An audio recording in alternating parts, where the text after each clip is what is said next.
Ted Cruz's favorite deck here has provided me with some of the highest highs and some of the lowest lows of my Balatro career. And yes, that is your Ted Cruz joke for the video. Often to my detriment, when playing video games, I like to do so in ways that make me laugh.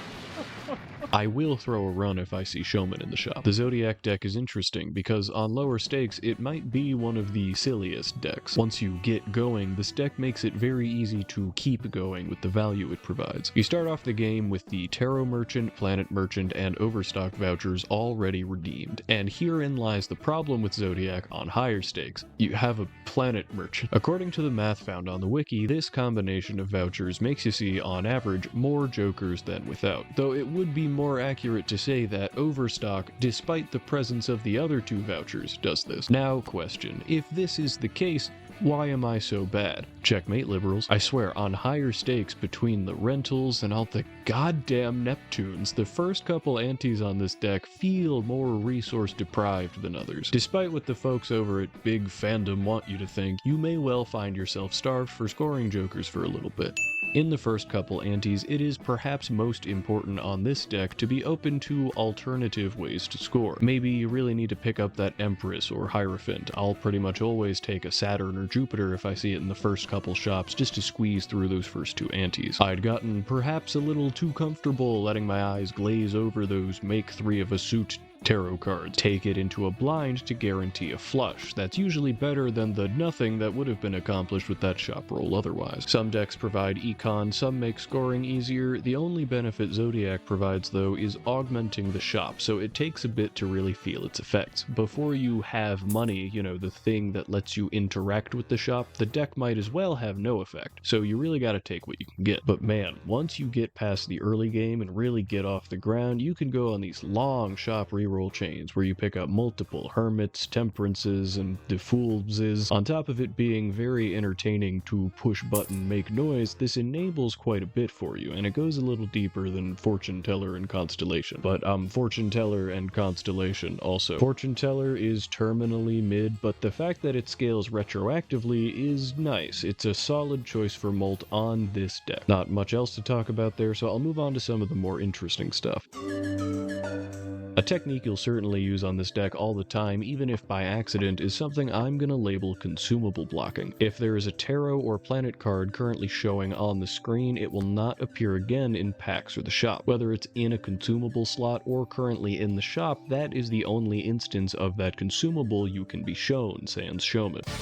You can use this to your advantage to up the consistency with which you find a specific consumable you're looking for. Say you're playing straights or flushes, it can be worth it to pick up a couple planet cards as you re-roll the shop before buying a Celestial pack. If you're currently seeing at least 4 of them when opening a Jumbo or Mega pack, you are guaranteed to hit any specific planet you want. I didn't know what happens if you open one with 5 or more planets blocked, so I went ahead and spent an hour going for this setup. I finally got the setup. Earth, Pluto, Uranus, Jupiter, Saturn, Neptune.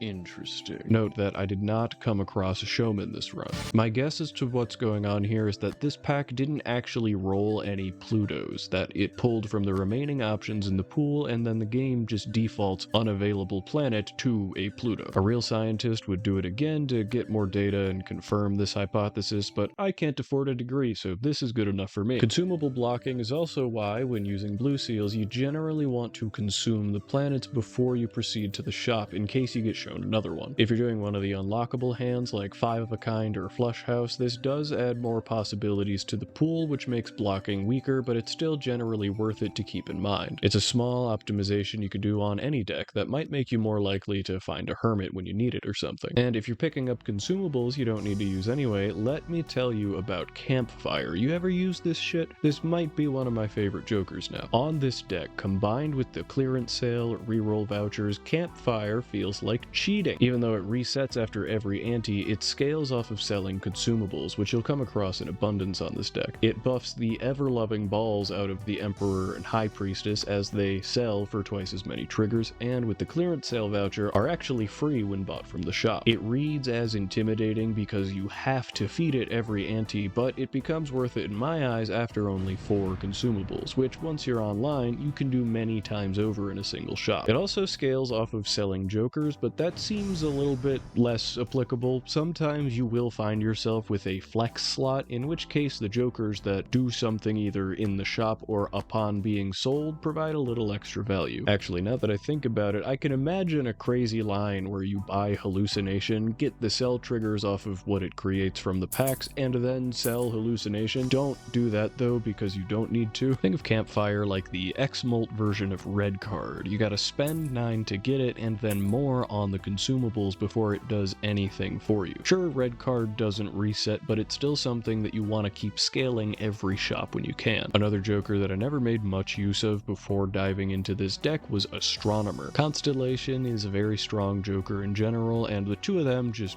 go stupid on this deck. Normally, Astronomer isn't something I would want to pick up on its own, but if you're forced to have Planet Merchant from the start of the game, it's not the worst thing to dedicate a slot to, at least for a little while, hoping to pick up a combo piece for it. You can sell the planets that you pick up, so every time you come across one in the shop, it's giving you free money, which is nice. It's not a lot, but that's also a potential Campfire trigger, making that another strong combo piece. It can also be nice to bolster other hands in preparation for an Obelisk. Jokers that care about a specific card in your deck are also strong on this one because of how easy the deck ends up being to fix. Between all the deaths and hanged men, it can feel like a dev mode sometimes once you're online. And this same property of the deck makes the unlockable hands a lot more approachable. Not only is it easier to consistently assemble the hands through deck thinning, it's also easier to produce mass amounts of blue seals. DNA might honestly be overkill on this deck, and overkill is fun as hell. Hologram DNA is a combo that is not unique to this deck whatsoever. However, it is slightly easier to ensure the card you are DNAing is enhanced more consistently. Make sure if you're using it with Vampire to have it to the left of the Vampire so you can copy the unsucked version of the card. Sure, you can make all of your deck the same 2 cards, but can we please talk about how this potential is still not enough to make Walkie Talkie viable on Gold Stake? I tried, man. I even had a gay one. Most every joker in this game is good enough.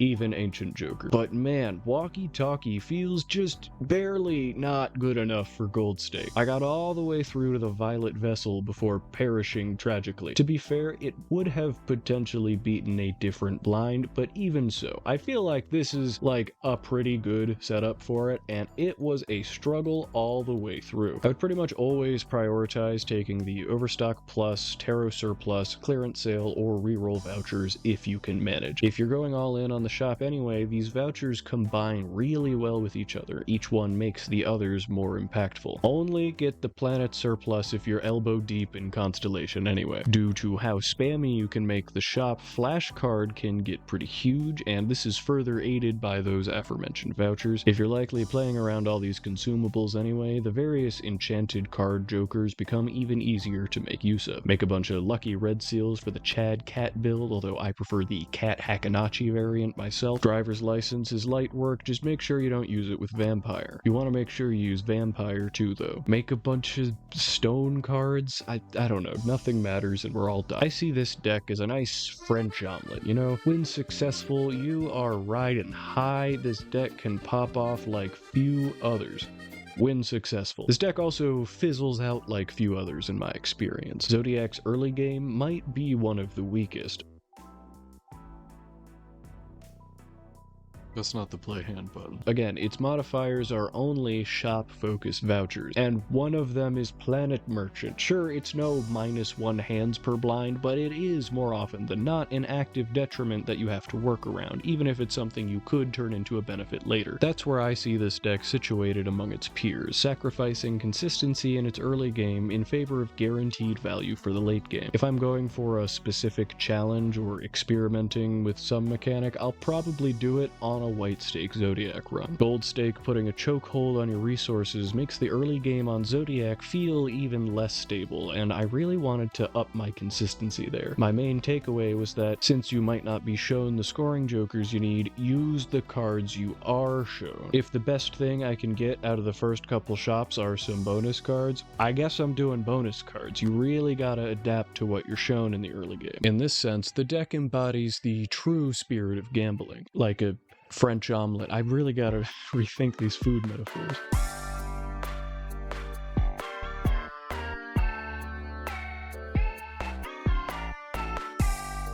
If you're still here and you enjoyed the video, you'll probably like the others too. If you enjoyed it so much you'd like to throw $1 at me, you can do that now, if you want. On my Ko-Fi, I'll post about other things I am working on, like this duck racing game thing. Isn't that...